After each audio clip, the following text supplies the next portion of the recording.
বিশেষ বর্ষের পরীক্ষার্থীরা দালিলিক সাক্ষ্য সাক্ষ্যায়নের জন্য একটি অতি গুরুত্বপূর্ণ মাধ্যম, এবং এটা শুধু আপনাদের জন্য না, একবার বার কাউন্সিল পরীক্ষার্থীদের জন্য একটি গুরুত্বপূর্ণ মাধ্যম। আমি মূলত দুই ফোরামকে চিন্তা করে মূলত আলোচনাটা করছি। দালিলিক সাক্ষ্যের বিষয়টা কি? দালিলিক সাক্ষ্য বলতে আমরা মূলত সেই বিষয়গুলিকে বোঝাচ্ছি যে বিষয়গুলি ডকুমেন্টারি বা আদালতের সামনে উপস্থাপন করা হয়। অবশ্য দলিল বলতে আমরা যা বুঝে থাকি সব ক্ষেত্রে দলিল কিন্তু সেটা না।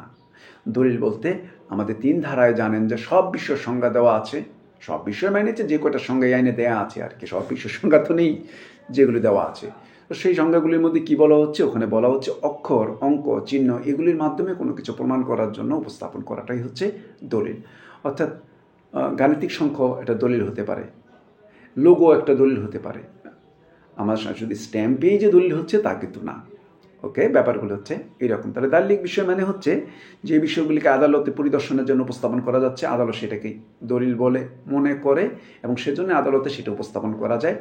ডকুমেন্টারি এভিডেন্স তাকেই বলা হয় বা দালিলিক সাক্ষ্য তাকে বলা হয়। আমরা ওরাল এভিডেন্স সম্পর্কে জানি, ওইটা মৌখিক সাক্ষ্য, আর এটা হচ্ছে দালিলিক সাক্ষ্য। আচ্ছা, মৌখিক সাক্ষ্য আর দালিলিক সাক্ষ্যের বিষয়টা হচ্ছে যিনি আদালতে দাঁড়িয়ে যেটা বক্তব্য দিচ্ছেন এটা হলো মৌখিক সাক্ষ্য, আর ডকুমেন্ট আকারে যেটা দিচ্ছেন এটা হলো দালিলিক সাক্ষ্য। আমরা একটু পার্থক্য দেখার চেষ্টা করি। একটাকে ইংরেজিতে বলে ওরাল এভিডেন্স, আর এটাকে বলা হচ্ছে ডকুমেন্টারি এভিডেন্স।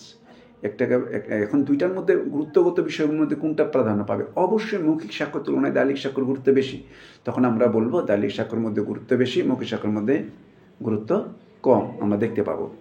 দলিলের লিখিত বিষয় ছাড়া অন্যান্য বিষয়গুলি মৌখিক বিষয় হিসেবে প্রমাণ করা যাবে, আর দালিলিক বিষয়টা মেন দলিল বা বিকল্প কপির মাধ্যমে প্রমাণ করা যেতে পারে।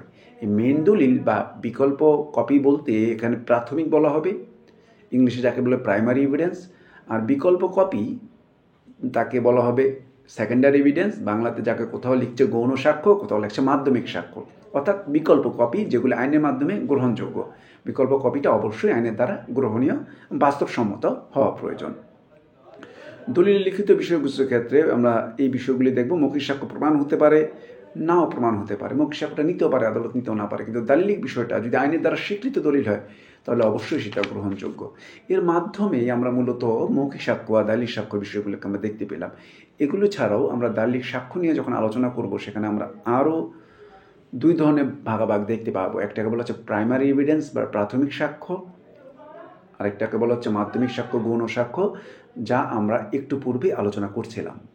সেই আলোচনার প্রারম্ভে আমরা যে বিষয়গুলো একটু বলে দিতে চাই, এগুলি কিন্তু প্রত্যেকটার জন্য আলাদা আলাদা সেকশন কাজ করছে। প্রাথমিক সাক্ষ্যটা আমরা 61তে দেখতে পাবো। আমরা বাকিগুলির মধ্যে 62, 63-র মধ্যে এসে আমরা মাধ্যমিক সাক্ষ্যের বিষয়গুলিকে দেখতে শুরু করে দেব। 62, 63-র বিষয়গুলির মধ্যে 63 থেকে আমরা মাধ্যমিক সাক্ষ্য দেখা শুরু করব। 61তে যেই বিষয়গুলিকে বলা হচ্ছে মেইন কপিগুলিকে মূলত বলা হচ্ছে প্রাথমিক দলিল, এবং আদালতে এগুলি দলিল উপস্থাপনযোগ্য। দ্বিতীয়ত হচ্ছে মেইন দলিল যদি কয়েকটা খণ্ডে হয়ে থাকে, সে প্রত্যেকটা খণ্ড হতে পারে প্রাথমিক সাক্ষ্য। একটা জিনিসকে কয়েকটা খণ্ডে ভাগ করলে মেইন কপি, প্রত্যেকটা কপি মানে মেইন বলে কাউন্টেবল হবে। কয়েকটা খণ্ডে ভাগ করা হইলে কিন্তু একটার কয়েকটা ভার্সন না, কিন্তু একটাকে কয়েকটা খণ্ডে ভাগ করা হলো। আমরা একটা পিকনিকের উদাহরণ দিয়ে বুঝতে পারি। আপনারা যদি পিকনিকে যেয়ে থাকেন, ওখানে দেখবেন একটা কুপন দেওয়া হয় টিকিট কিনলে। সকালে নাস্তা, দুপুরে খাবার, বিকালের এবং র্যাফেল ড্র। মেনলি আমি 4টার কথা ইন্ডিকেট করছি, ক্ষেত্রে বিশেষে ব্যতিক্রম হতে পারে। প্রত্যেকটাই কিন্তু একটা নাম্বার পড়ে আছে এবং প্রত্যেকটা একটা টিকিট। আপনি যে প্রাথমিক সাক্ষ্য, আপনি যে মেইন টিকিটটা কিনেছেন, এটারই কিন্তু বাকিগুলি এক একটা খণ্ড, সবগুলি মিলেই কিন্তু একটা টিকিট, কিন্তু প্রত্যেকটাকে কিন্তু আলাদা আলাদা করে আপনি সুযোগ সুবিধাগুলো নিতে পারছেন। এটা জাস্ট উপমা দেওয়ার জন্য বোঝালাম। এরকম অন্যান্য ক্ষেত্রেও যদি একাধিক খণ্ড হয়ে যায় তাহলে প্রত্যেকটা পার্ট হল প্রাথমিক সাক্ষ্য।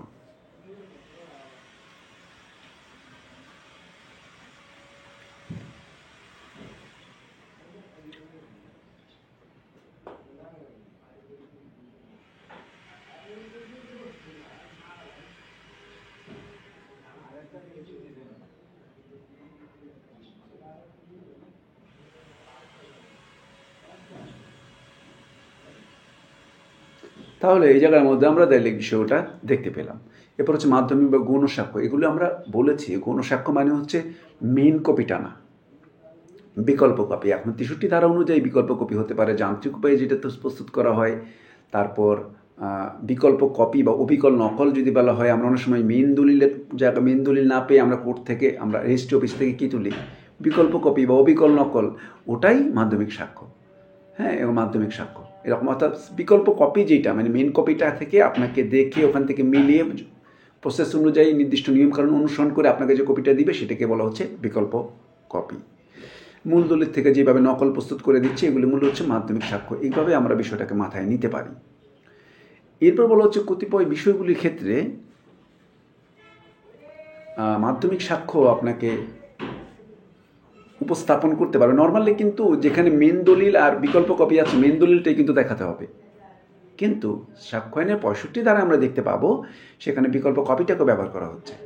65 ধারা বলছে যদি দলিলটা যার কাছে আছে তাকে নোটিশ দেওয়া হওয়ার পর উনি যদি নিয়ে না আসেন তাহলে সেটা আদালত বিকল্প কপি দিয়ে আগাবেন। নোটিশটা হারিয়ে গেলে বিকল্প কপি দিয়ে আগাবেন। হ্যাঁ, অপরপক্ষ যদি স্বীকার করে স্যার আমার কাছে আছে কিন্তু ইন দ্যাট মোমেন্ট আমি দিতে পারছি না, বিকল্প কপিটার ব্যাপার হলে আমার কোনো আপত্তি নাই, তাহলে আদালত ওটা দিয়ে আগাতে পারেন।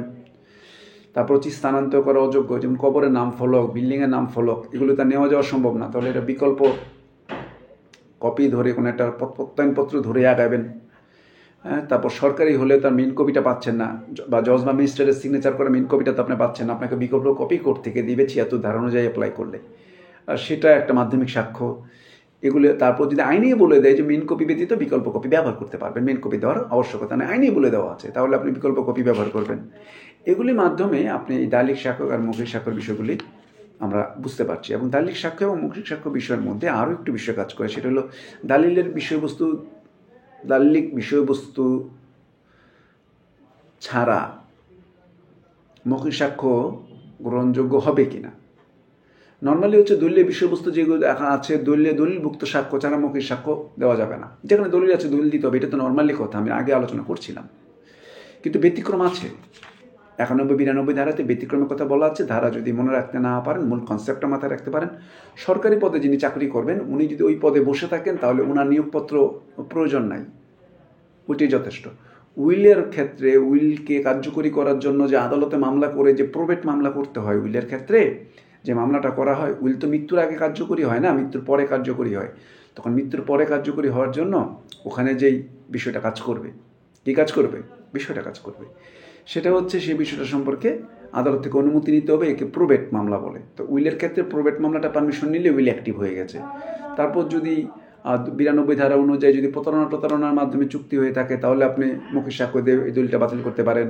যদি কোনো ভাষা সংক্রান্ত বিষয় হয়ে থাকে তাহলে সেই ভাষা সম্পর্ক অভিজ্ঞ যারা তাদের এনে দলিলটা বাতিল করাতে পারেন, যদি সাংঘর্ষিক হয়। যদি প্রথার ব্যাপার থেকে থাকে তাহলে প্রথা সম্পর্কে যারা আনে তাদের সাক্ষ্য দিয়ে প্রমাণ করে দলিলটাকে বাতিল করতে পারবেন যে এই প্রথা অনুযায়ী তো এরকম না। এরপরে কোনো দায় আরোপ বা কোনো সুযোগ সুবিধা সংক্রান্ত বিষয়গুলিকে নিয়েও আপনি এখান থেকে বাতিল করতে পারেন সেই বিষয়গুলি। তারপর হচ্ছে যদি সংশোধন করবেন, দুই পক্ষে চুক্তি হয়ে থাকে তাহলেও দলিলটা সংশোধন করা যাবে। এই আলোকে আমরা বলতে পারছি যে এগুলির ক্ষেত্রে মৌখিক সাক্ষ্য দিয়ে দলিলটাকে সংশোধন করা যাচ্ছে।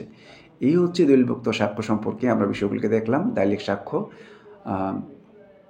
তারপর প্রাথমিক সাক্ষ্য, মাধ্যমিক সাক্ষ্য, প্রাথমিক স্বাক্ষর, বিকল্প মাধ্যমিক সাক্ষ্য কখন ব্যবহার করা যাচ্ছে, আর কখন দলিলভুক্ত বিষয় ক্ষেত্রেও মৌখিক সাক্ষ্য দেওয়া যাবে, এই বিষয়গুলো আলোচনা করলাম। এটা বার কাউন্সিল লিখিত পরীক্ষার্থী এবং এলবে পরীক্ষার্থী দুই পক্ষের জন্য সমান কাজের।